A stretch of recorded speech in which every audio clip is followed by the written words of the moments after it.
Ang mensahe ko sa iyo, anak, pagdating ng panahon at napapanood mo na to, lagi mong tatandaan na ikaw ang inspirasyon ko kung bakit nabubuhay si mama, kung bakit kailangan kong mabuhay kasi ikaw yung pinaka-inspirasyon sa buhay ko. Ikaw lagi ang iniisip ko at inuuna ko. Mahal na mahal kita, anak. Lagi mong tatandaan. Para sa'yo lahat yung laban ko, anak. Sa iyong asawa na wala dito, mapapanood niya po ito. Sa asawa ko, maraming salamat kasi kahit anong nangyari, ups and downs, nandyan ka, hindi mo ko iniwan. Kahit nakalbo ako, pumangit ako, andyan ka. Hindi mo ko iniwan, patuloy mo ko minamahal. At tinutupad mo yung pinangako mo sa altar na sa hirap at kinahawa. Nandyan ka sa tabi ko, mahal na mahal kita, tandaan mo yun. Amen. Huh? Mga kababayan, mga kabarangay, si Ate Jessica, isa na naman nagpapatunay sa atin lahat at nagpapatotoo. Wala po sa itsura. Yung ganda, wala po yan. Huwag tayong tumingin sa panlabas na anyo. Tignan natin yung mabuting puso. No? Swerte ka, ate. Dahil sa iyong pinagdadaanan, andyan ang iyong nanay, tatay, andyan ang asawa mo, nakatagpo ka ng asawang napakabait at maunawain, gaya ng iyong sinabi. At sa iyong nanay at tatay naman, anong masasabi mo sa kanila? Papasalamat po ko sa mga magulang ko, nanay at tatay. Sila po talaga yung pinaka nandiyan na nila po ako pinabayaan kahit na nagkasakit po ako dyan, nakarate ako dyan. Talagang hindi kaiiwan ng magulang kasi andyan po sila. Minahal pa rin nila ako kahit sino po ako, ano po ako, inalagaan po nila ako. Napakalaking utang na loob ko po sa magulang ko kasi hindi nila ako pinabayaan kahit may sarili na po akong pamilya. Andyan pa rin po sila. Okay. Nakasuporta sa amin, sa anak ko. Nandyan po sila, hindi niya kami pinabayaan. Totoo po yan. Opo. Walang hanggan pagmamahal ng magulang para sa anak. Gaya ng pagmamahal mo sa iyong anak. Opo. Sabi mo, lumalaban ka para sa iyong anak. Opo. No? Salamat, ate, at nakilala kita sa araw na ito. May bibigay akong kaunting tulong sa iyo, no?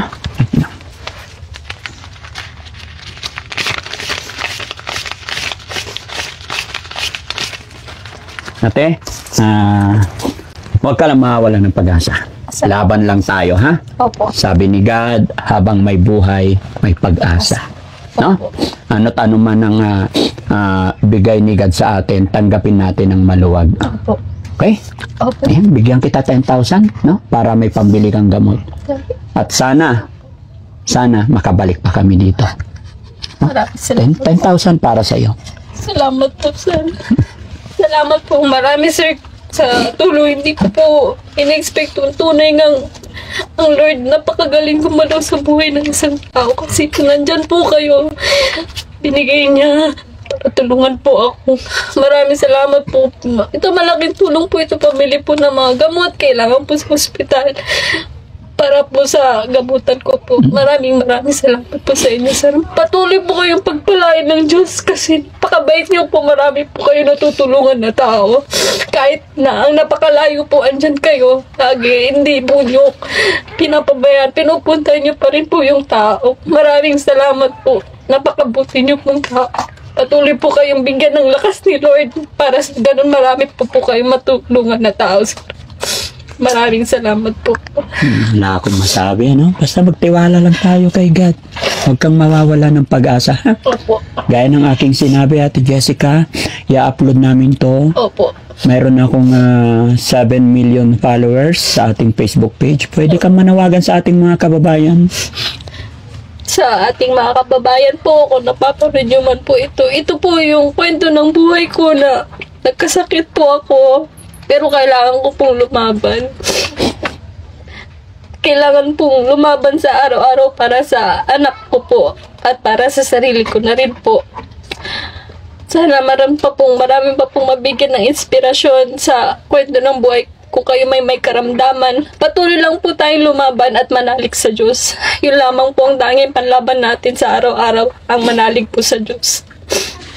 Laban lang, ate. Opo. Huwag kang mawala ng pag-asa. Opo. Ay, nako. Sila nanay nyo. Opo, nanay. Nay, lapit ka dito, Nay. Okay lang? Tabi ka dito, Nay. Ano pangalan ni Nanay? Luz Quimado po, sir. Nanay Rose. Luz po. Nanay Rose. Luz. Luz, sorry. Nabibingi na ako. Ha? Ilang taon na si Nanay Luz? 54 po. Kumusta po kayo? Ito po. Mahirap po ang buhay. Anong nararamdaman mo't nakikita mo yung anak mo na may masamang karamdaman? Masakit po para sa akin bilang isang magulang po.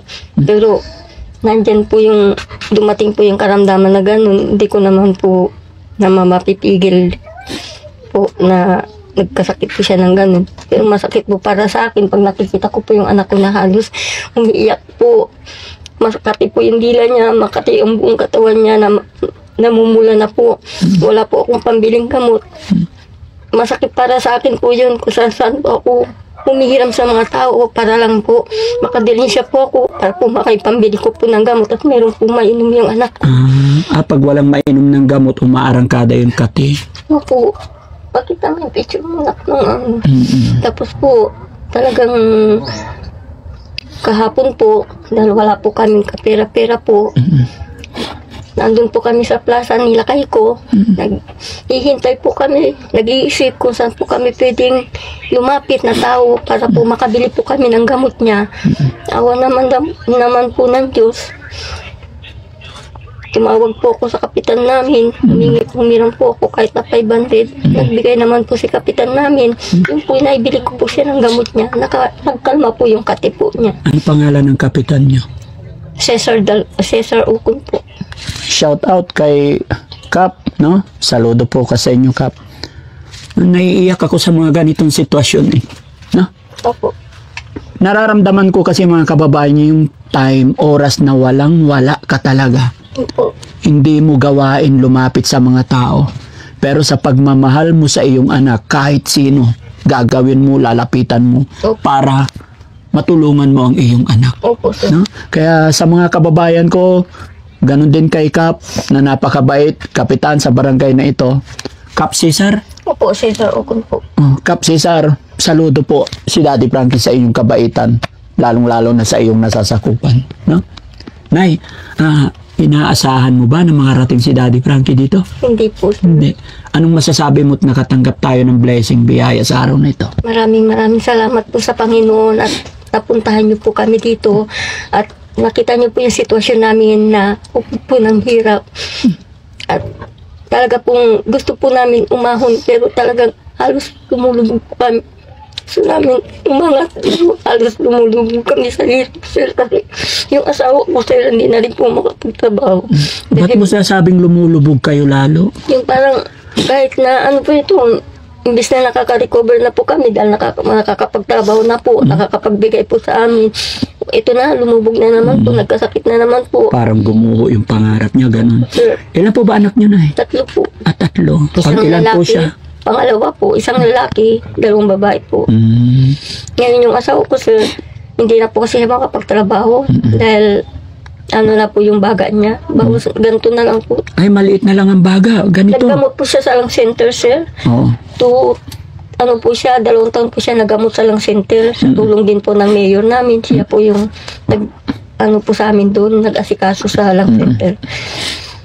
Ganito na lang po kasi mga baga nila kay ko. Ay, maliit na. Pero ganun pa man po, sir, napipilitan pa rin po mag-welding kasi gumagawa po siya ng sidecar. Napipilitan po para kung meron siyang ma-welding, meron po kami pangkain, sir. Kaya pala sinabi mong lalo kayong lumulubog. Opo, sir. Nay, ipag-pray mo lang. Lahat ng yan, pagsubok lang ni God, no? Opo, sir. Hindi naman po ibibigay ng God kung hindi ko kaya na lusutan po. Tibayan mo pa yung loob mo, Nay, no? Hindi ka magkasakit. Nagkakasakit na po, halos na kumakain, sir. Kasakit ka na rin. Nagkakasakit na rin po, sir, kasi halos walang sustansya po na pumapasok po sa buong katawan. Walang maka. Isip po ng isip. Isip, takbo dito, takbo doon, sir. Siyempre, kung wala naman pong laman yung sikmaraan niyo, sir, magkakasakit po. Gusto mo pong bumili ng maayos na pagkain, pero wala ka pong pampili. Walang makain. Opo. Pupunta sa gamot. Opo. Nakakaawa naman. No? lalambot na rin po yung katawan. Siyempre po, gusto mo pong bumili ng maayos na pagkain, wala ka pang pangbili. Walang pambili. Tapos, kasi pag makahanap po ako ng pera, naibibili po ng gamot. Napupunta sa gamot, sir. Pagkabait mong ina. Kasi kung hindi ko naman po bibilan ng gamot, lalo po siya lalala, sir. Opo. Kaya, kahit na walang makain po, ayos lang po. Sige. Basta't may gamot po. Pero kain din kayo ha. Be practical din kasi paano pag ikaw rin magkasakit, mas problema. Opo nga, sir. Yun nga rin po yung panalangin ko na sana bigyan pa po ako ng Panginoon ng lakas ng pangangatawan para sa ganun. Hindi ko po mapabayaan yung mga anak ko dahil kailangan po nila ako. Oo. Sige Nay ha. Maraming salamat at nakilala ko kayo. Loobin sana ng Panginoon na makabalik pa ang Team Daddy Frankie dito. So yun mga kababayan, mga kabarangay, muli po ako magpapasalamat sa inyong lahat dahil nakatulong na naman tayo. At ito po ang muling sinasabi lagi ni Daddy Frankie. Kaya ako po nagagawa yung mga pagtulong na ito ay dahil po sa inyong suporta. Dahil po sa walang sawa ninyong panunood ng mga videos natin. Kaya maraming salamat at shoutout po sa inyong lahat. Lalong-lalo na kay Manong Jo, kay Beautiful Purisa Joy Peñas, at saka kay Rose Gorgeous na nasa Houston, Texas. Always nakasupport kay Daddy Frankie. Saludo po ako sa inyo. Ganon din sa Team Rise Above, kay Tita Honey S and company. Maraming salamat po. Sa lahat po ng mga kababayan natin nandyan sa Premier, hindi ko na po kayo maisa-isa. Saan man kayo naroroon, saan man sa sulok ng mundo, mag-iingat po kayo parati mga kababayan. At syempre, ako'y magpapaalala pa sa inyong mga kababayan, sa mga hindi pa nakakilala ng lubos kay Daddy Frankie, ako po ang inyong host ngayong gabi. Para mas lubos niyong makikilala, may premiere po ako sa aking YouTube channel tuwing 7:08 ng gabi. Manood po kayo para lubusan ninyong makilala ang aming team. Makita nyo yung mga ginagawa, yung mga programa namin.